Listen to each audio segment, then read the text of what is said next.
last month in November 2025, we spent $206,000 on paid ads to our low ticket funnel. And in this video, I'm going to break down three things. First, I'm going to share the numbers and what we actually got in return for this ad spend. Then I'm going to share the tactical execution behind how we profitably spent this amount of money on ads in a single month and what really moved the needle and what also didn't make much of a difference and what you shouldn't focus on, what you should focus on as a founder. And lastly, I'm actually going to share what I feel like we can improve on with regards to this funnel and the ads we're running to it to improve the performance even more than where we're currently at. Now, if you're new to the channel here, first of all, welcome. My name is Sebastian Roback. If you don't know who I am, I have been around the block in the digital marketing advertising game. I've worked as a CMO for some of the biggest brands in the space, Traffic and Funnels. I was Cole Gordon's CMO over at Closers.io for a while, where I was managing, $400,000 or $500,000 a month in paid media spend just myself, built out the whole marketing team. And at this point, I've been sort of under the hood as an operator behind loads of 7, 8, and even 9-figure a year info brands. And currently, I am pretty much all in on one particular high ticket info and coaching business in the health space, which is the one I'm referencing here in this video. And I'm really, really excited for this one because I think if you're a founder watching this with a high ticket coaching business, if you're doing a couple $100,000 a month, maybe 1, 2, even 300 grand a month, and you feel like you're sort of at a plateau, you're not quite sure how to take your business to the next level, you're going to learn some of the ins and outs of how a low ticket funnel can help you break through some of those plateaus. And again, how we're doing it on our side here. So without further ado, let's get into it. So the numbers, the good stuff, right? It's what everyone wants to know. Okay, you spent this, how much did you make, blah, blah, blah. So let's go. So very simple. The numbers here, we spent $206,000. And again, this is on our low ticket funnel. So none of this is high ticket. Not a single cent of the revenue generated that I'm referencing here is high ticket deals. This is all low ticket products in our funnel. So we spent 206 and we generated $183,000 in low ticket revenue, which means we were hovering at around an 88% liquidation rate on the front end. On an average of roughly $7,000 a day in spend. Now that fluctuated, so we had days where we had a stretch. We would have stretches of days where we'd say spend between $6,000 and $7,000 a day. Then we have other stretches where we spent $10,000 to $11,000 a day, and then we tapered back down to 5 or 6 some days. On average, we spent about $7,000 a day in November. Again, this is all low ticket. And what I want to show just quickly here for a moment is there's going to be people that watch this and go, is this real? Like, you can just put these numbers on a screen. So I want to take you into the ad account for a second so you can actually see the ad spend. And then I'm going to take you into our ClickFunnels account so you can see the revenue. So let's go over there. All right. So now that you see I'm not bullshitting you and you know that this is real, let's dive into the tactics and what really moved the needle behind us spending this much on ads and liquidating as much as we did. And again, just to emphasize here, like, I got to just do a little bit of a humble brag, right? Because it's not really the norm for most people who are running low ticket funnels to achieve this kind of liquidation at this spend level. You might be able to do it, say, if you're spending $500, $1,000 a day, maybe $1,500 a day is where I generally see people be able to get these numbers. But to get to this level of liquidation at this level of spend, it's not easy to do. So I'm just saying that because number one, I think we're really fucking good at what we do. And secondly, just so that you understand, everything I'm sharing as far as the tactical items here, which I'm going to get to right now, is coming from a level of experience that, you're not going to find in a lot of, operators and even agencies out there. And I might sound a little bit cocky, but it's also just true. So I hope you take what I'm sharing here, seriously. And really, I hope that you apply it to your business. So let's get into how we did it, right? So first of all, just off the bat here, lots and lots and lots of creative testing. All of this spend was purely on Facebook, as you saw. We didn't spend anything on YouTube to this funnel last month. And because of all the Facebook updates, as I'm sure a lot of you guys already know, it's requiring just a lot more heavy creative testing. And that was really what we did, So again, a lot of people like to have this exact perfect system for buying media. It's like, we test this number of creatives every single week on this exact day. And it's like, if you have that, that's amazing, great. But I sort of view this as the same thing of like, doing project management inside of a really, big company.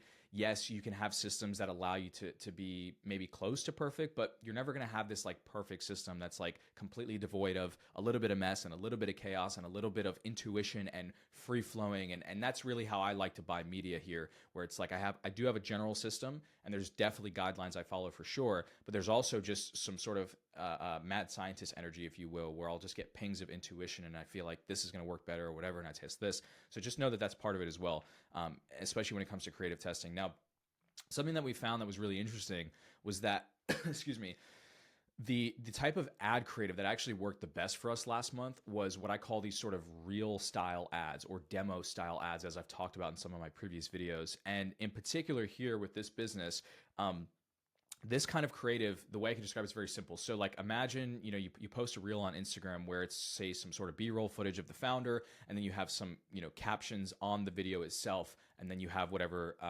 copy underneath the video. That was the type of ad that worked the best. Now we tested a load of different reels as ads. And so essentially what we did is we would take these reels that oftentimes weren't actually created to be ads themselves, which is also what's a little bit counterintuitive about this. But it's just working tremendously well for us at the moment. So we're taking these reels that are almost like organic pieces of content for Instagram. They're like short form reels. And then we are changing up the captions a little bit, and obviously, changing the copy to be congruent with our direct response offer. But then also we're slapping on at the end of the reel, we're bolting on a CTA that actually says, hey, if you like that video, then I think you're going to really like this, which is, the name of our product that we're wanting people to go and purchase. And then it does a little bit of sort of pre-framing and selling in that it just speaks to the pain points and desires of the market. And then obviously gives them the next step and says, go to the next page, call to action, etc. So this kind of creative worked the best by far. So if you're trying to figure out what sort of ads to test, if you have a low ticket funnel right now, I would highly recommend that you test these.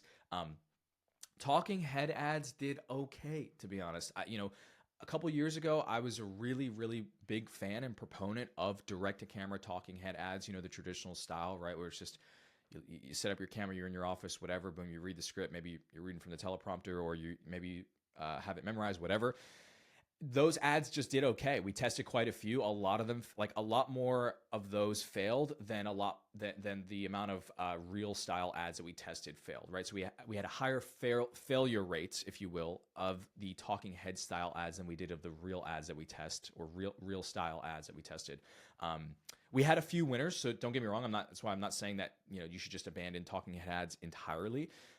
But they definitely aren't working. At least for us at the moment, they're not working as well as these sort of, what I'm feeling is like these less direct ads, rather, these less in your face. Hey, if you're a blank person and you want the whatever, and you go into your spiel, my intuition here is just that that stuff's not resonating with a lot of people in a lot of markets, because it's people don't actually really want to feel like they're being sold to, right? And that's why these real style ads that I mentioned here are working really well, because there's an education component to them, right? There's a sort of belief shifting component through some of the education, and so people don't necessarily just only feel like they're being sold to.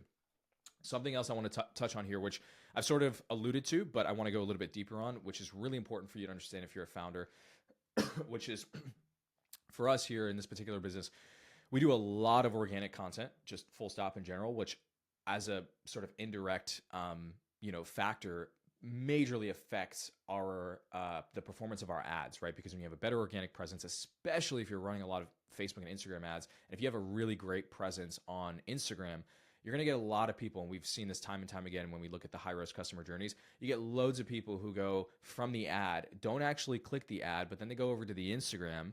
And of course, we can't see this in Hyros, but this is just the way that customer journeys flow, which is that they're going to go and consume a bunch of content. They're going to watch some of our reels, whatever.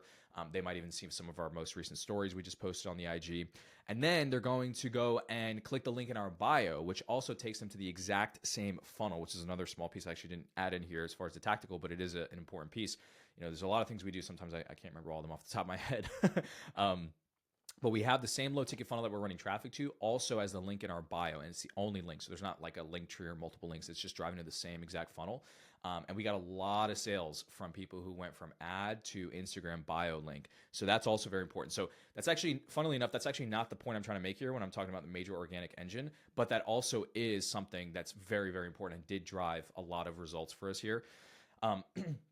Now, the point I want to make with the organic engine is that what we're doing right now that's working tremendously well is we're doing a load of testing and content production on the organic side. And then we are just consistently pushing any and every piece of content that does very well on the organic side. We're then testing that as an ad. So there's a lot of activity on a more or less daily basis between myself and our content team. It was just like, hey, that reel worked really well. Let's can we bolt our CTA on for our low ticket product to the end of it? Boom, then I'm going and testing it, right? So there's a lot of that happening, and that's a really easy way to sort of kill two birds with one stone, right? So you're pushing your organic content game forward, which is always going to benefit the business and in the long term. So you're building up your organic presence, which also, again, like I mentioned earlier, is going to indirectly benefit the performance of the ads. But in addition to that, you're also just by nature of creating all this organic content, you're creating all these possible creatives for you to test. So there's this idea that like you have to do like creative testing in this like very linear sort of vacuum fashion where it's like just do creative testing for ads and then just do organic content. But actually you can do both at the same time, and often it tends to work really well if you know what you're doing. So that's something I wanted to mention. Okay, next up, what we did here to crush the performance on our low ticket funnel last month was international targeting. So we've actually been doing this for a while with this particular low ticket funnel. We've been doing this and when I say this, I mean like this action item, international targeting. We've actually been doing this for like well over a year. But I just wanted to mention it here because for some of you watching this might still seem like a new or foreign concept, no pun intended, which is, it's very natural and very normal to just be like, well, my business is based in the US. Most of my high ticket clients are in the US. So I'm just going to run my low ticket funnel traffic to the States, right? Makes sense, right? However, the US is super expensive oftentimes when it comes to, ad costs. And in November in particular, right, with Black Friday and all the things, we definitely saw a hike in ad costs. And this was a huge factor in us being able to offset that and really allow us to continue to spend at the velocity that we did. So when I say international targeting, I'm talking about things like targeting European countries. So interestingly enough, I just looked at the stats a couple days ago on the sort of the breakdown here as far as which campaigns perform the best for us. And we had by far the best numbers as far as cost per sale on this funnel here, specifically with cost per sale, liquidation, et cetera, and buyer velocity on the campaigns where we spent throughout the EU. So if you're not currently targeting European countries, highly, highly, highly, highly recommend it. Obviously, make sure you select English as the language, but you're gonna see a lot of traction. You're gonna see much lower CPMs, much lower costs, pretty much across the board. However, what we're also noticing is, generally speaking, the quality of buyers coming through are just as high, if not sometimes even higher, from people coming through in the States as far as how they convert to high ticket long term, showing up to our live webinars, engaging with our emails. So international targeting is a major, major lever for you to pull if you're running any sort of traffic to your low ticket funnel, and also really any funnel in general. In addition to the EU, we also targeted some other countries throughout Central and South America. We targeted some countries in Asia. We targeted a bit of the Middle East, like Dubai, UAE. I think we did we do Qatar?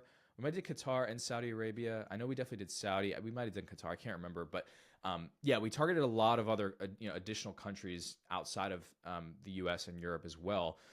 I don't think we did much with Australia. We did a little bit with Australia as well. We saw decent results there, but nothing too crazy. But the sort of standout was for sure the EU. And also we had really good numbers in some of those other countries I mentioned just a second ago. So yeah, international targeting, major, major lever there. As far as ad account structure, very, very simple, right? So I like to keep things pretty simple. Now, when I say simple, what I mean is, we don't have like 82 different campaigns and like a bunch of like low budget stuff all over the place. I don't really like that.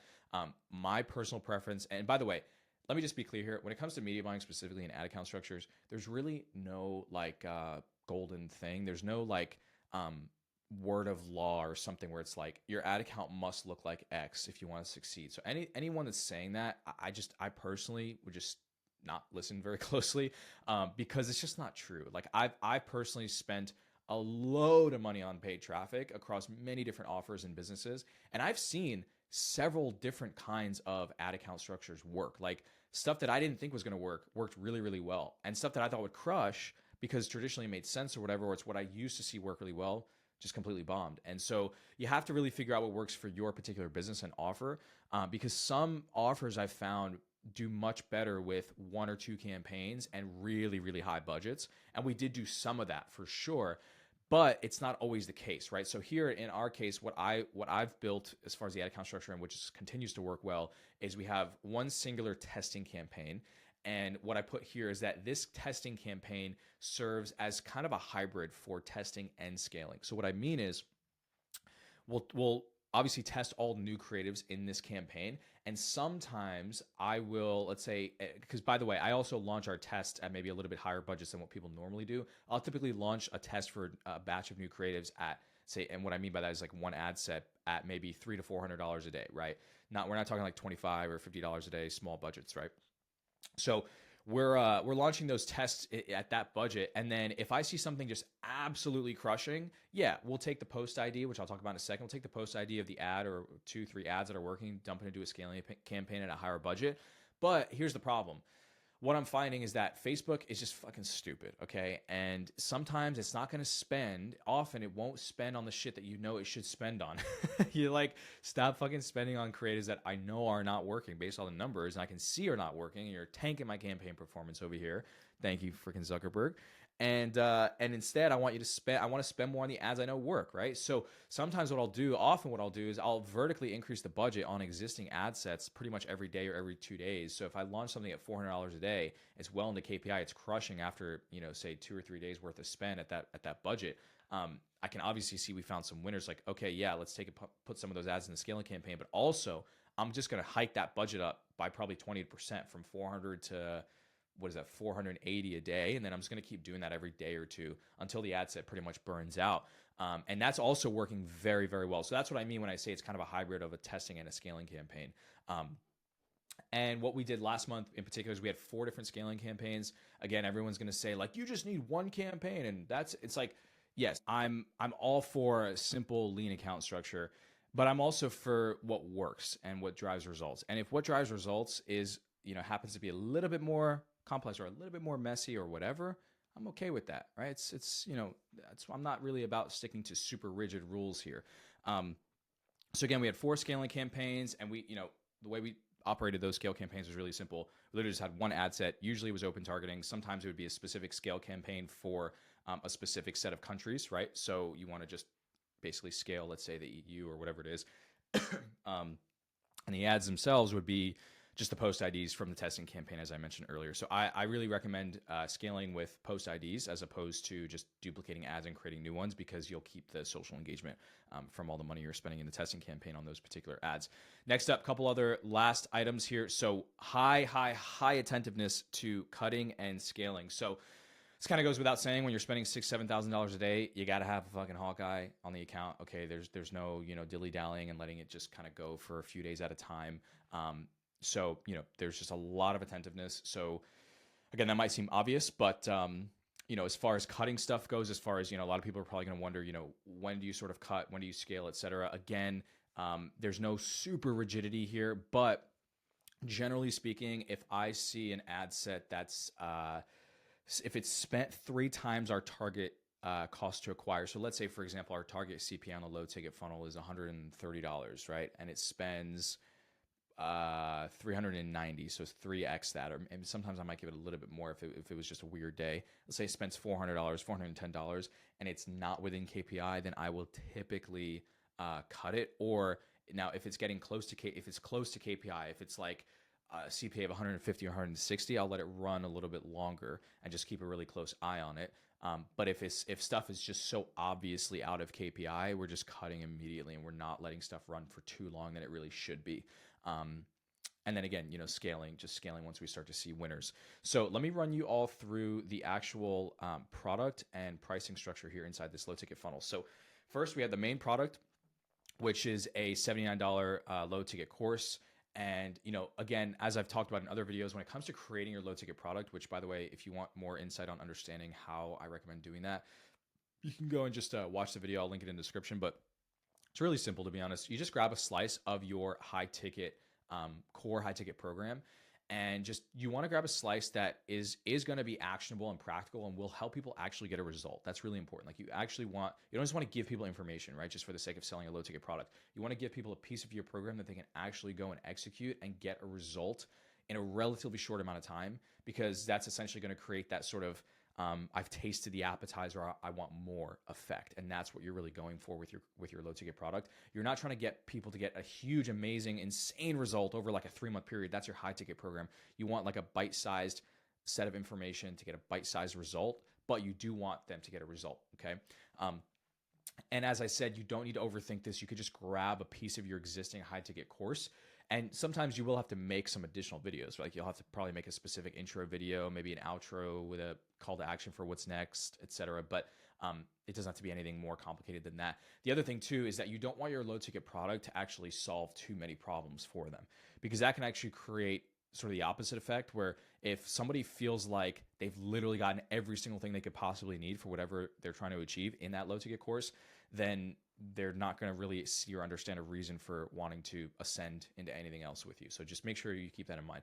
So anyways, main product, $79. Okay. You can split test pricing on these. Like, you can really do a lot of split testing with pricing, and we've done a bit.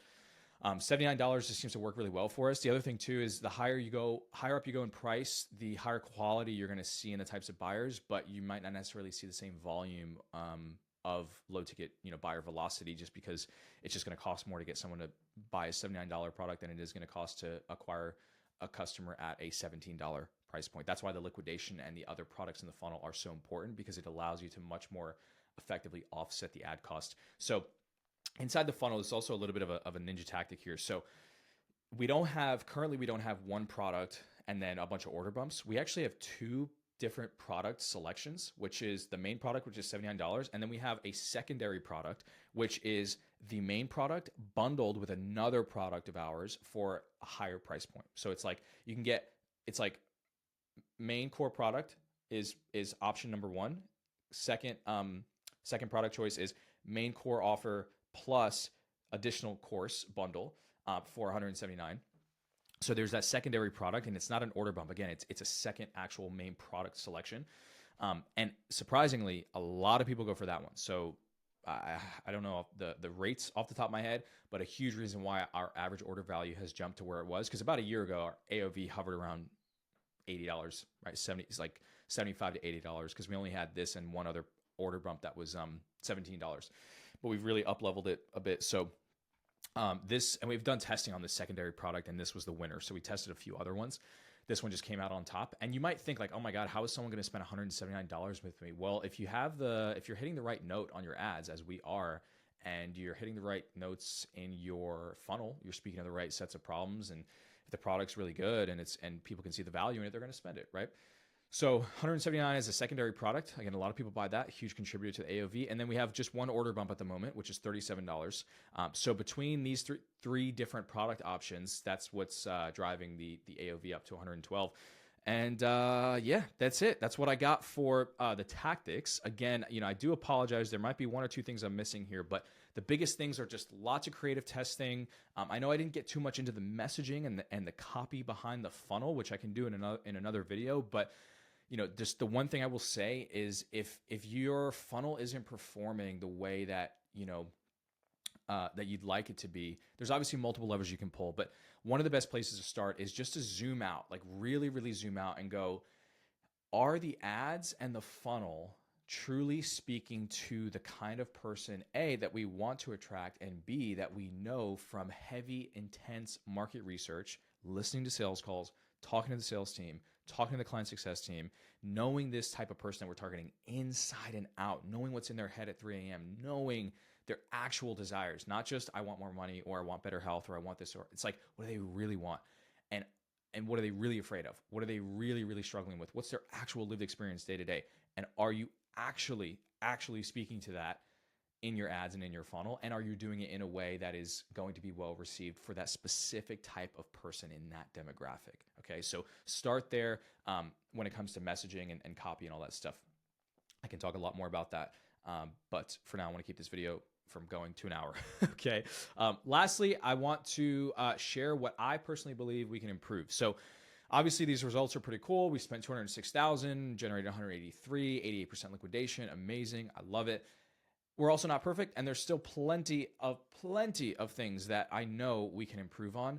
And I just want to share what I believe those to be right now. So number one is we don't currently have an upsell in our funnel whatsoever. So it goes they buy whatever products they buy on the very first page.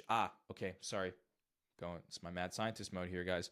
The one thing I also wanted to put in here, which is very important, which is the actual structure of the low ticket funnel, is we have a two-step checkout on the first page. So traditionally you'll see like sales page, and then you'll see a button that'll then take you to a separate checkout page. That also works too. But we tested this heavily. We split tested this heavily. We used to have that set up on our low ticket funnel. It would go button, separate checkout page inside of ClickFunnels. Then what we did is we started split testing, just having a two-step checkout where on the page itself, there's three inputs where it's like name, email, phone number, and then it immediately takes them to the checkout with just their credit card information, all on the same page. So it's one seamless checkout process, as opposed to adding friction through another web page, another step in the funnel they have to go to. And that, at the time when we started split testing, this was about 5 or 6 months ago, that also made a huge difference in decreasing the cost to acquire on the front end. And then we started adding in, the products and the order bumps, international targeting, all these other things. And that's how we were able to spend what we spent last month. So just want to mention that. Anyways, we don't have an upsell currently. We don't have any downsells, obviously, because there's nothing to downsell when you don't have an upsell. But there is definitely opportunity to increase the AOV through an upsell. The focus on this particular low ticket funnel, as I've mentioned in other videos, it's served more as a low ticket ascension funnel. So we get people to purchase on the front end, and then they have, as soon as they purchase, they hit a page that allows them to book a call with the sales team. And that just has worked amazingly well. So we might not add an upsell because we don't want to cannibalize the call booking volume. But at some point we definitely will almost certainly split test adding in an upsell. And then if they say no to the upsell, we'll just take them to the call booking. And if we end up getting the same volume of calls booked, and relatively similar show up rates with an upsell in the funnel, then I'd say that's a huge win, but we'll see. So that's definitely something we can improve on. We can definitely do more price testing for sure, especially on our order bumps. Or especially on our current order bump. We haven't done as much split testing on that price. I definitely think we could start testing bumping it up to $47 or even maybe like $67 or something in that range. And that could just be a micro lever that I think might help us bring that AOV up just a little bit. We also haven't really tested any new order bumps in a while, so we've been a little bit lazy on that front. I will be the first to admit. So I think there's some very, very easy lift that we can get in the funnel just by adding literally 1 or 2 additional order bumps. And we have, in this business, we have so many different pieces of content and assets that we have created that can easily be their own, order bumps, and we can sell them for $27, $37, whatever. We've just been quite busy. We're doing a lot of stuff. So we haven't, we just haven't tested as many order bumps, but I know that when we do, and we add an additional 1 or 2, we'll easily see a bump in the AOV, which will just only help our funnel performance as a whole. Our sales page is kind of ugly, to be honest. It, in my opinion, it looks really shitty. It's still in ClickFunnels. It's like very old, not super old, but like it's very ClickFunnels-y as far as the design goes. And that kind of just goes to show like you can have a relatively ugly funnel and still crush from a performance standpoint. But I just know, like, my intuition here is just that when we redesign the sales page and it looks way, way better, cleaner, sleeker, more professional, just more so embodying the actual essence of our brand, I just know that the performance of the funnel will improve. There's also something to just the branding side and the customer experience side of it. Less, like, of course, better performance, dropping the CPA through better sales page design is great. But creating an actual feeling with somebody on their very first interaction, and then having that feeling continue to translate as they go further and further into your ecosystem is really important. And so, this goes kind of into the deeper psychological layers, but if you have a sales page that creates a certain feeling in someone on the front end, that can actually have an impact on how they interact with the rest of your business, how the rate at which they want to upgrade and ascend and take other actions with you. So that's something that we can definitely improve on for sure. And then lastly, we haven't done as much headline split testing, just, I say recently, just because we found a really, really strong winning headline and we just continued to run with it. And as I talked about in one of my other videos, the structure is really simple for our headlines. Typically, and this is what it is right now, which is just how to get X outcome in time frame or without Y. Like, it's literally that simple. And then a subheader. So nothing super complicated there. But I also know that headlines generally are one of the bigger needle movers for a low ticket sales page, and they can have a pretty big impact on the performance. If we start doing some more split testing, I'm sure if we get aggressive with it, we can start to chip away at the CPA on the front end as well, just through some better headline testing there. So, all right, I'm going to wrap up the video there. That was a lot to chew on. I hope you all found this helpful. Again, that's a full breakdown of how we pretty damn profitably spent $206,000 on ads last month.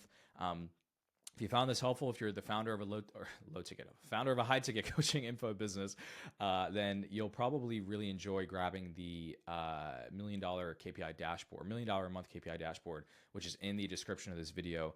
It's the exact tool that I used as the CMO for some of these really big info brands, and I still currently use today to model out the growth and model out essentially reverse engineering the numbers required to hit any desired revenue target within an info business. And so if you feel like maybe sometimes you're just kind of flying a little bit blind when you're trying to scale and you don't quite know what your numbers are and what they need to look like and how to get to the next level, this dashboard is really going to simplify it for you by just essentially making it a game of numbers and math. So there's way less emotionality and feeling this and wondering that, etc. So again, that's in the description. Go pick it up. And when you do go pick up the dashboard, you may see an option on the next page if I have some availability on my calendar to book a call. If you want to just get a second set of eyes on your marketing, if you want to talk about potentially getting some help on your client acquisition and your funnels and all that, more than happy to chat with you. And with that said, I will see you all in the next video. Take care, and I hope you found this helpful.